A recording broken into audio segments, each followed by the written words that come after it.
നമസ്കാരം. 10ാം ക്ലാസ്സിലെ രസതന്ത്രത്തിലുള്ള മൂന്നാമത്തെ അധ്യായമാണ് ക്രിയാശീല ശ്രേണിയും വൈദ്യുത രസതന്ത്രവും എന്നുള്ളത്. ഈ അധ്യായത്തിലെ വളരെ പ്രധാനപ്പെട്ട ഒരു ഭാഗമാണ് ഗാൽവനിക് സെൽ. രാസോർജത്തെ വൈദ്യുതോർജമാക്കി മാറ്റുന്ന ക്രമീകരണമാണ് ഗാൽവനിക് സെൽ അല്ലെങ്കിൽ വോൾട്ടായിക് സെൽ എന്ന് പറയുന്നത്. എല്ലാ ലോഹങ്ങളുടെയും ക്രിയാശീലതയിൽ വ്യത്യാസമുണ്ടെന്ന് നിങ്ങൾക്കറിയാം.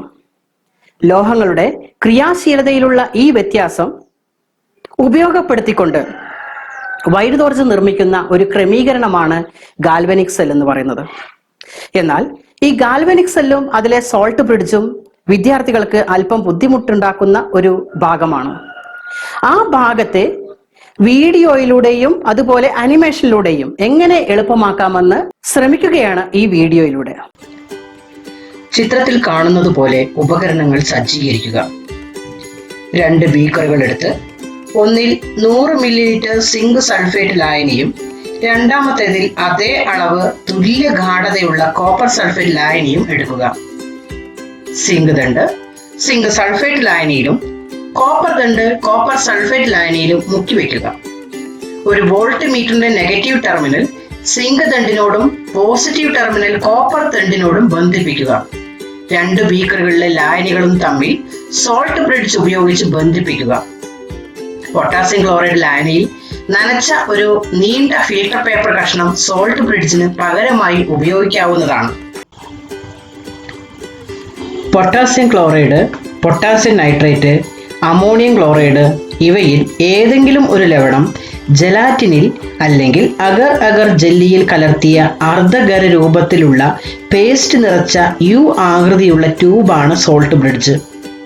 ഇത് അയോണുകളുടെ നീക്കം വഴി സർക്യൂട്ട് പൂർത്തിയാക്കുകയും സെല്ലിലെ ന്യൂട്രാലിറ്റി നിലനിർത്തുകയും ചെയ്യുന്നു.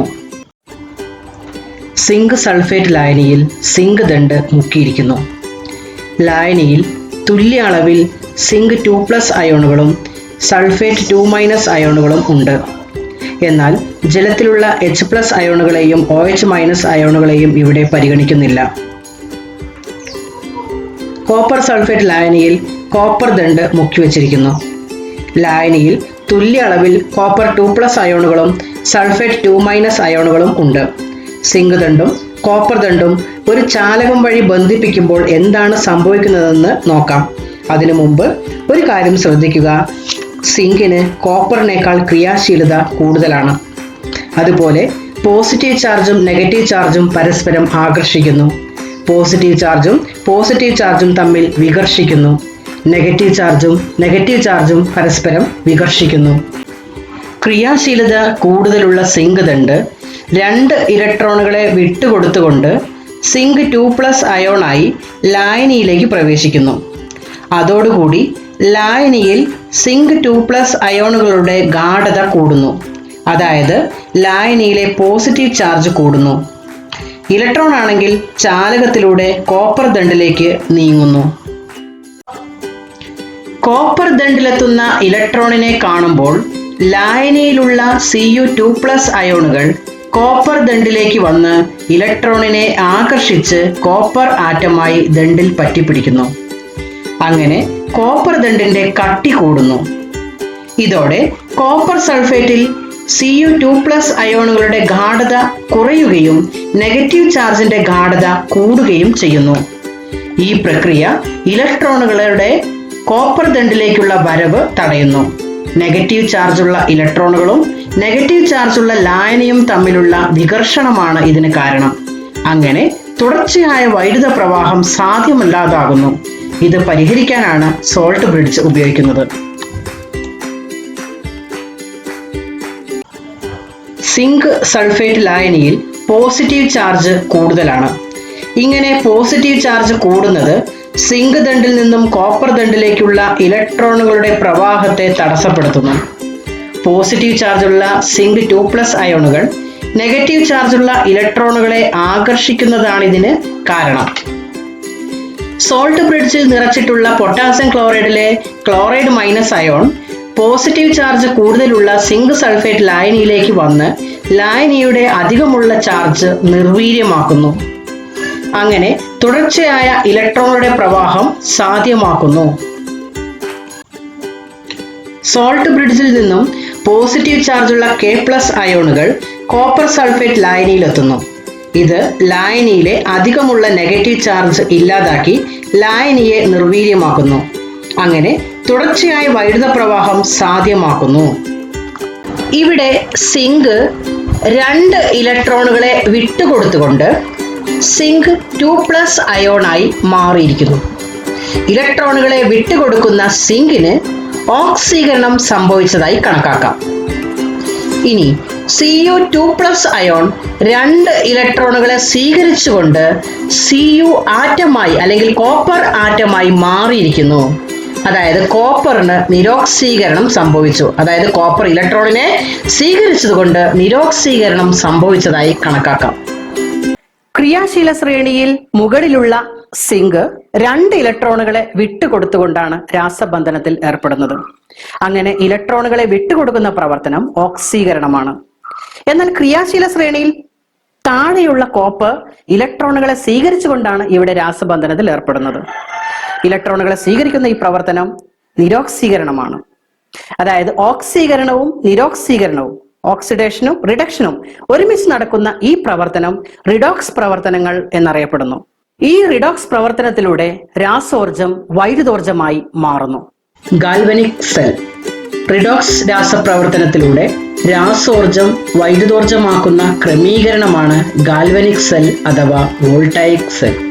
ഓക്സീകരണം നടക്കുന്ന ഇലക്ട്രോഡ് ആനോഡും നിരോക്സീകരണം നടക്കുന്ന ഇലക്ട്രോഡ് കാത്തോഡുമാണ്.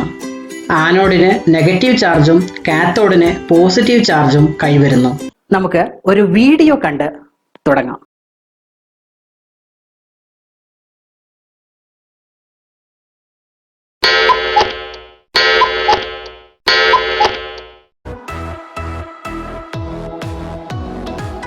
അമ്മേ, ചോറുണ്ടാലോ? ചോറായിട്ടില്ല.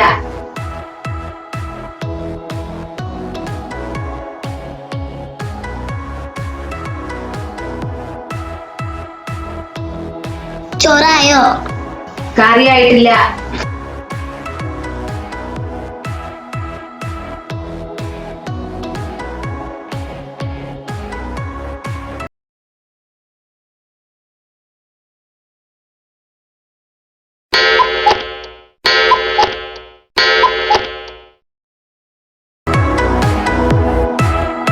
കറിയാവോ? കറിയാവോ? കറിയാവോ? കറി ആവോ. ക എന്ന് പറയുന്നത് കാത്തോഡ്, റി എന്ന് പറയുന്നത് റിഡക്ഷൻ അല്ലെങ്കിൽ നിരോക്സീകരണം. അതായത് കാത്തോഡിൽ നിരോക്സീകരണം സംഭവിക്കുന്നു. ആനോഡ്, ഓ ഓക്സിഡേഷൻ അഥവാ ഓക്സീകരണം. ആനോഡിൽ ഓക്സീകരണം സംഭവിക്കുന്നു. ഈ കോഡ് വെച്ചുകൊണ്ട് ഇത് ജീവിതകാലം മുഴുവൻ ഇത് ഓർത്തു വയ്ക്കാം. ക്രിയാശീല ശ്രേണിയിൽ മുകളിലുള്ള ലോഹത്തിന് ഓക്സീകരണവും താഴെയുള്ള ലോഹത്തിന് നിരോക്സീകരണവും സംഭവിക്കുന്നതിനാൽ മുകളിലുള്ള ലോഹം ആനോഡും താഴെയുള്ള ലോഹം കാത്തോഡുമായിരിക്കും. അതായത് ഓക്സീകരണം സംഭവിക്കുന്ന ലോഹം ആനോഡും നിരോക്സീകരണം സംഭവിക്കുന്ന ലോഹം കാത്തോഡുമായിരിക്കും. ക്രിയാശീല ശ്രേണിയിൽ മുകളിലുള്ള ലോഹം എല്ലായ്പ്പോഴും ആനോഡും താഴെയുള്ള ലോഹം എല്ലായ്പ്പോഴും കാത്തോഡും ആയിരിക്കും. ഇലക്ട്രോൺ പ്രവാഹ ദിശയും വൈദ്യുത പ്രവാഹ ദിശയും.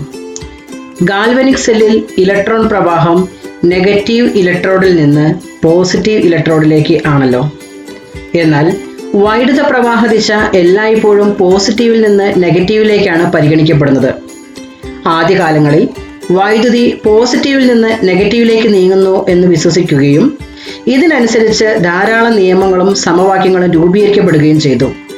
പിന്നീട് ഇവ തിരുത്തുന്നതിലുള്ള പ്രയാസം മൂലം ഇതിനെ പരമ്പരാഗതമായ കറണ്ട് അല്ലെങ്കിൽ കൺവെൻഷണൽ കറണ്ട് എന്ന രീതിയിൽ പരിഗണിക്കുകയും ഇലക്ട്രോൺ പ്രവാഹ ദിശയെ ഇലക്ട്രോൺ കറണ്ട് എന്ന രീതിയിൽ പരിഗണിക്കുകയും ചെയ്തു. വീഡിയോ ഇഷ്ടപ്പെട്ടാൽ ലൈക്ക് ചെയ്യുക, ഷെയർ ചെയ്യുക, സബ്സ്ക്രൈബ് ചെയ്യുക. പുതിയ വീഡിയോകളിലൂടെ വീണ്ടും കാണാം.